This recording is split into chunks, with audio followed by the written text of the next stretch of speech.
It is Movement Monday. Today we have the lateral lunge, also known as the side lunge, which brings our body into a frontal plane. So often during our workouts, we're in that sagittal plane, like squats, front lunges, reverse lunges. We row, we bike, we run. Everything is in that sagittal plane. So important, especially with your job as a firefighter, to get out of just that sagittal plane, add in some frontal plane, some transverse plane, movement through that body. So that's what the side lunge does today. It gets us into that frontal plane. There are a number of ways that you can make it easier and then advance it as you're ready.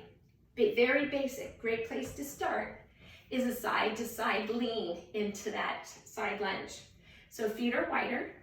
As you come down into that side lunge, your knee and your hip, ankle, everything's in line, so not too wide, and you're driving those hips back.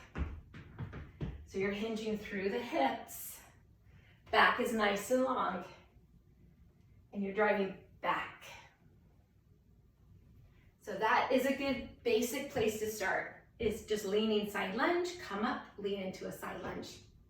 The next one is having more movement, and we're gonna just do one side. So one foot stays planted, facing straight ahead. The other foot comes into that side lunge. Again, knee, ankle, hip, all in line, drive the hips back. You could step on that foot. You could tap the toe. You can have a knee drive. You do all one side, 10 to 15 to one side, 10 to 15 to the other. The next one, to make it just a little more challenging on movement, is alternate sides. Going one side to the other, alternating as you go. Once you have just that body weight side lunge down, it's time to add a little bit of weight to it.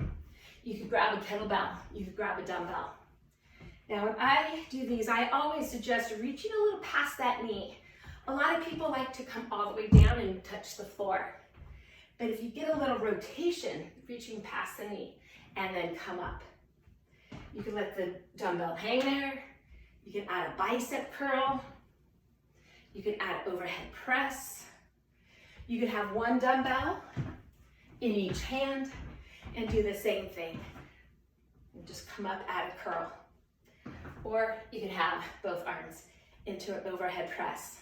So many ways to mix it up. Always start with the basic and advance it as you go. 10 to 15 for each side, maybe 2 to 3 sets. Give them a try.